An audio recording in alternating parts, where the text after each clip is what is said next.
Candidate conversations continue right here on KUAM. Everybody, thanks so much for watching the live stream or our broadcast. Once again, we have candidates. We are going to converse with them, hence the title of the segment. And we have two more outstanding Guamanians who want to serve you as members of the 37th Guam Legislature. Let us start with the incumbent, of course, representing the Democrat Party of Guam, the one and only Senator Agustin. Hafa day, Senator. How you doing, Jason? Did you bring the bike over here? No, I didn't bring the bike this time because I couldn't hear it. I couldn't hear the Harley. No, we got to keep it cool now. You know, it's election. Oh, okay. A campaign strategy, if ever there was one, is in yes. a very, very veteran policymaker too. Someone, of course, hoping to serve in the legislature, running for the second time from the Republican Party of Guam, Vince Borja. Hafa day, Vince. Hello, Jason. Thanks for having me. All right, I'm very happy to have both of you here. Also, gentlemen, may I say, I can never say this enough. I know both of you are veterans of the U.S. Army. Thank you for your service to our country. Thank you, Jason. Thank you. Yeah, very, very much appreciated. And we'd like to give you now, and we'll start with the Senator, 60 seconds to tell the people of Guam a little bit about yourself, your platform, and maybe something that people don't know about you. All right, a little bit of background. You know, I'm a son of former Speaker, Senator Jyoti San Agustin, and my mom, Carmen San Agustin. I'm also married to Joanne Babalta Chargloff from Santa Rita. We have 3 kids. We have 11 grandchildren and 1 great-grandchild. My background is I'm retired from the military, from the Army National Guard active duty. I'm a former police officer. I also worked at Revenue and Tax as an assistant criminal tax investigator. And gosh, there's a lot on our table. I'm a graduate also of University of Guam, alumni from 1990. It took a while to graduate, but you know, it was one hell of a ride and a success. And from there on, I've served 3 terms from the legislature, and I hope to just maintain a conservative approach on funding and transparency and accountability of every penny, regardless of who's in the administration. It doesn't matter. It's about doing the right thing, and it's not the easy way to do it, but it's the right thing to do. All right, thank you, Senator. And you said 11 grandchildren, That's 1 correct. great-grandchild? And 1 great-grandchild. How early in the year, because of course, you oversee budgeting and, financial matters, how early in the year do you start saving up for all of those Christmas presents that you have to buy? From the first month of the year. You save. you got to work with 11. As soon as one Christmas ends, you start saving up. Yeah, right? and pretty much every month we always have to take care of, there's always somebody's birthday. There you go. On the month. Of course, a family man. We know Vince. You shared your story very intimately with us the last time you ran. It's a very inspiring story, a story of triumph, a story of redemption. So perhaps maybe for your 60 seconds, you can share that aspect of yourself in addition to your platform. Thank you, Jason. Hafa day, Guam. My name is Vince Borja. I'm actually, grew up in Backroad, Manilao, eventually moved to Astumbo Gardens, the Dollar Homes in Astumbo after Typhoon Paka. I graduated from GW in 2001. I joined the Army right after. Got out in 2011. I came back home and I got my degree in business from the University of Guam, eventually moved into the graduate program with Grand Canyon University, which is online. I got a double master's in business and in leadership. I've done some work in the private sector. I've also worked at the University of Guam as an adjunct business professor. My family. I'm married to Mrs. Naomi Unkenko. That's your most important voter right there. Borja now. We have 2 kids at home. But yeah, I'm excited to be here and definitely share my story and share what are some of the things that are important to me for Guam. All right, thank you very much, Vince, and congratulations. Hey, we got 3 Tritons right here. Go UOG. All right, we bleed go green. UOG. We bleed green. All right, Senator, I'd like to start with you for your question. And gentlemen, you both have 1 minute to give your responses to these Q&A. Senator, as author of the legislation that expanded Guam's Castle Doctrine policy, dictating and governing self-defense, are you compelled to expand those ideas or pull it back in light of what we've seen, the tragedy like in the States with the mass shootings? Well, one of the things we have to understand is that number one, that guns don't kill people. People kill people. Okay, and the Stand Your Ground bill is about defending yourself wherever you have a right to be, which is pretty much anywhere you're at. Now, at the same token, we need to start more an education campaign about the use of weapons and the type of weapons that should be allowed on Guam. And maybe we don't need to have, like somewhere in the mainland where you have so many automatic weapons around. Maybe that's where we need to trend it. But I'm not looking at pulling back the bill. The bill hasn't moved anywhere. It's been 3 terms. I've introduced this 3 times, and I will continue to pursue it. because I have a lot of constituents out there that ask me that questions. Where are we at with Stand Your Ground? And I says, well, it's in the committee. And when it finally comes out, then we'll put it to the vote on the floor. And let my fellow colleagues, there's 15 of us, let's decide where we're going to go with that. All right, so you're literally standing your ground on the Stand Your Ground policy. Yes, I am. It illustrates the point. Yes. Not making light of that at all. I mean, you are standing firm on that, so well done, Senator. All right, Vince Borja, Republican, we'd like to ask you, your first senatorial run unfortunately came up like a little short, right? This second time around, what do you use as far as your experience, your networking with other candidates and with the constituency and everything to become a more formidable opponent? I think with a lot of the restrictions being a lot more lenient compared to the last election, it's definitely going to allow us to get out there and really connect with people, right? I think I did a pretty decent job running a digital campaign. I actually run a digital marketing company on the side. I do some Your Instagram feed is good, yes. I must say. So I think we ran a very strong digital presence. It's just now like really on Guam, we're very personable, right? They really appreciate the personal connection. A lot of voters appreciate you need to ask me, appreciate the fact that you asked them for your vote. So we look forward to going out there and talking to people and aside from just going off what we hear from other people, really hear and understand what people are going through. Do you think you need to get out more and do more networking? Like with the definitely average? get out there. I mean, granted, 2 years ago we were in a much different position. Yeah, definitely go out. I think it's not about networking. I think right now, especially with the way things are, people are frustrated and angry, and they just want to be heard. So just being available and being able to listen. Quality and quantity. All right, very well said. All right, Senator, I'd like to ask you something because you did mention the fact that your late father, Joe T, was the former speaker.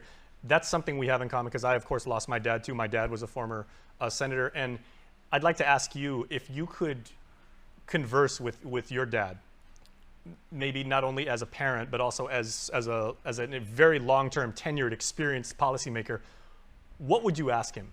Well, when he was alive, I spoke to him because I was in the oversight of the budget, and we were able to meet, to agree to many of the things that I was pursuing, and he was all he would tell me is that whatever you do, once you start it, you don't go halfway, go all the way, because it's the right thing to do. It may not be the easy thing, but it's the right thing to do, and it's for the benefit of the people of Guam. And that's all it's always been. It's about the people of Guam. My father was former speaker, 10 terms. He retired from GovGuam. I retired from the military. We're both pretty much like in the same shoes, except he's got a lot of knowledge and a lot of background in finances. And I'm very fortunate that my folks in the Office of Finance and Budget has given me a lot of insight of exactly what makes the government run and how we can keep it as efficient as possible.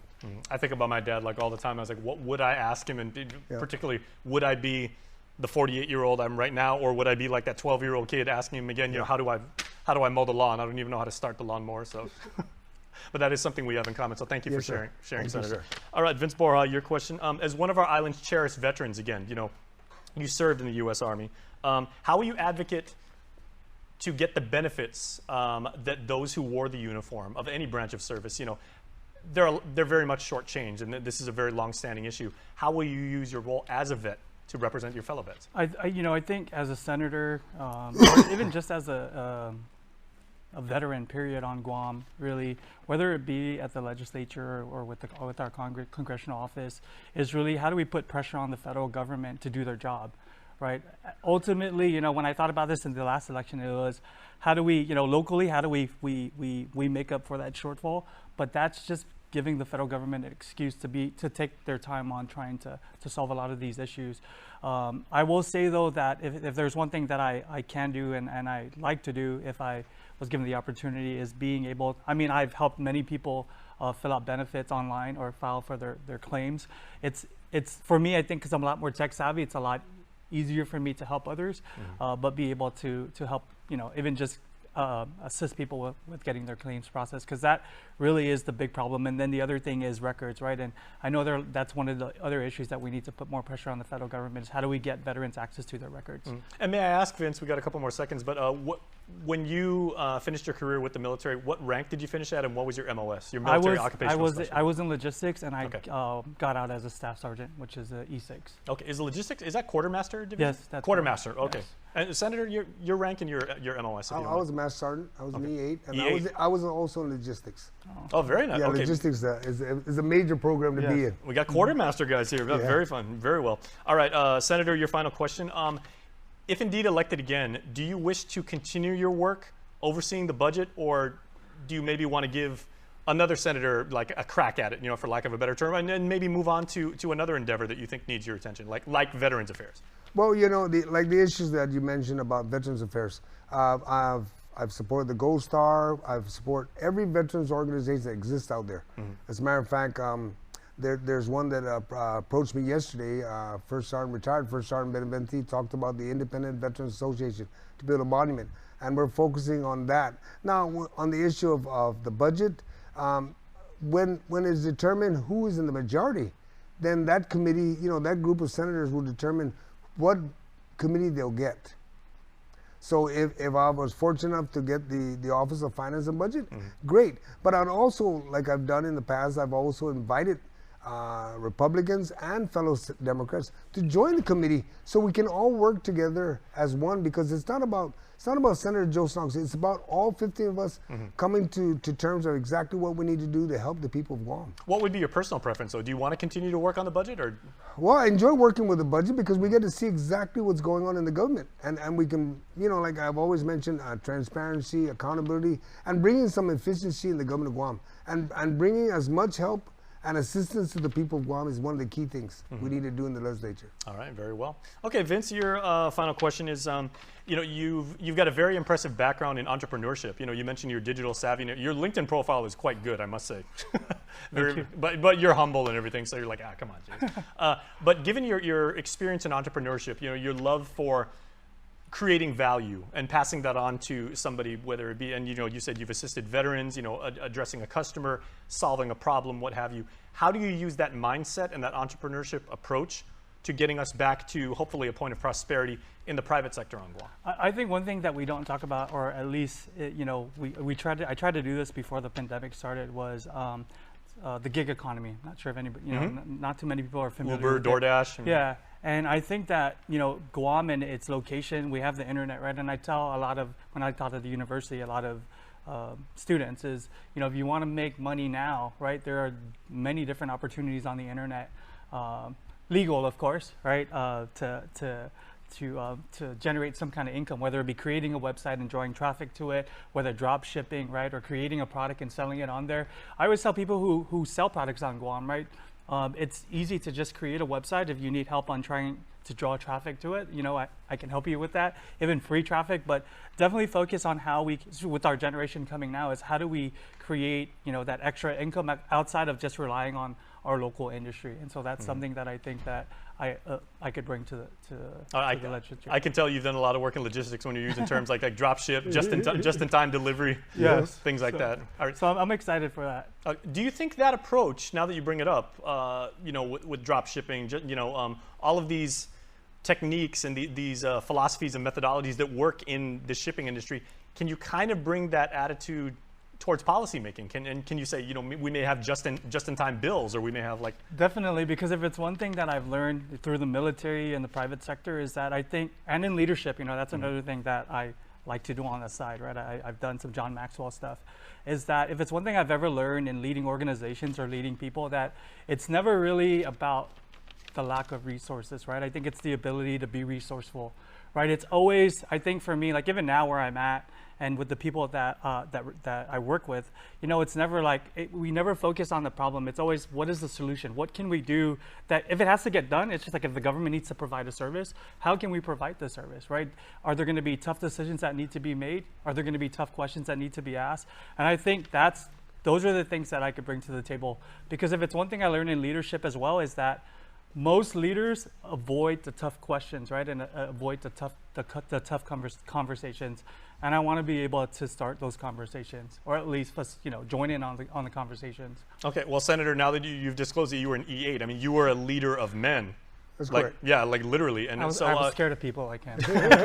No. I'm kidding. I worked with You were the guy that hooted and hollered and kicked some butt. Yeah. Yes. And working in quartermaster, you made sure that, hey, those boots better be checked in.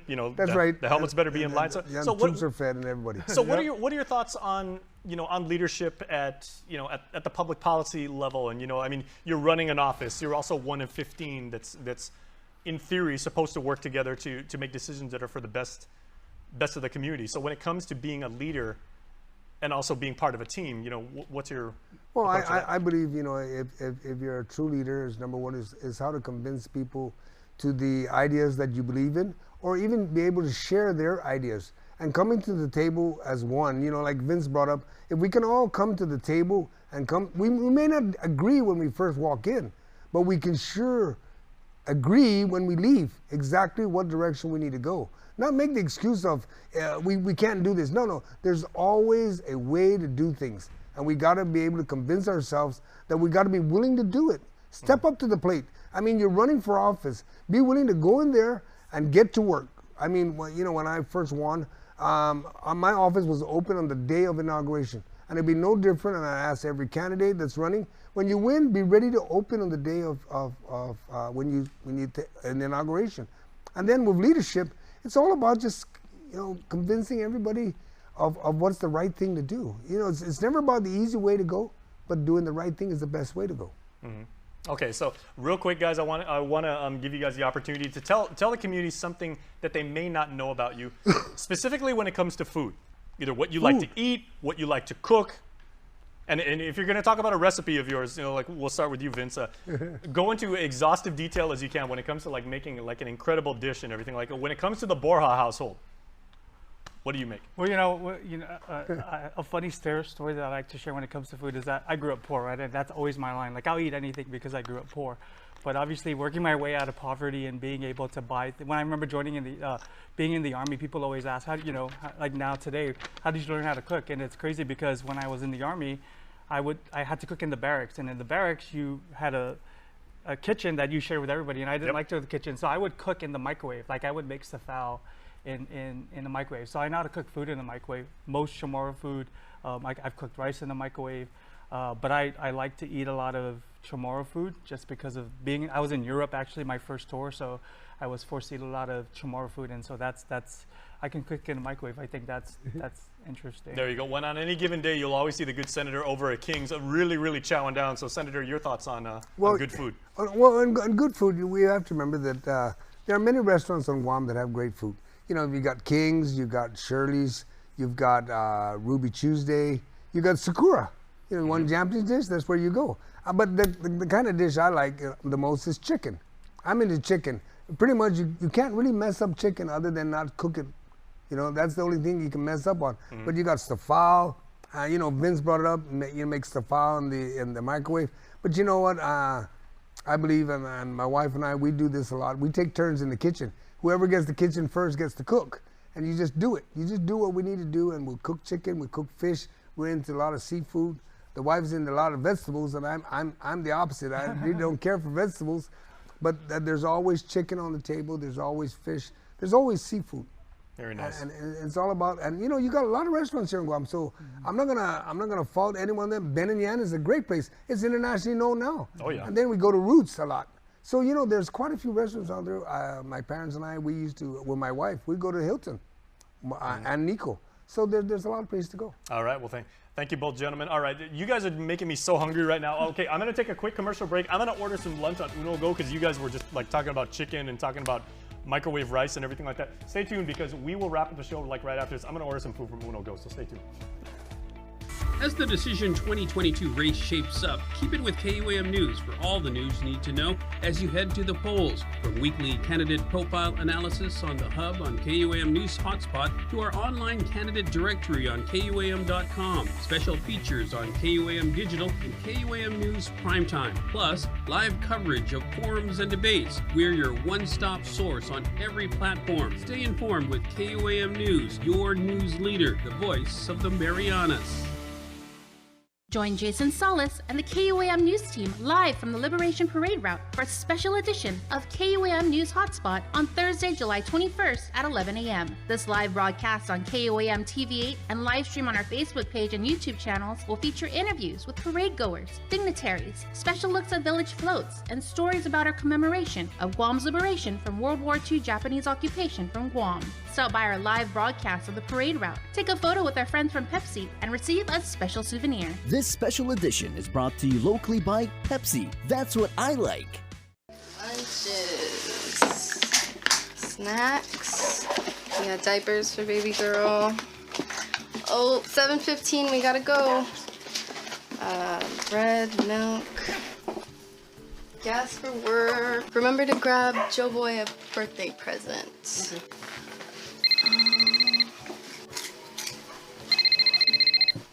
Half a day. Hey, Molly, how much do you pay for daycare for the kids? Over $600 a month. It's expensive.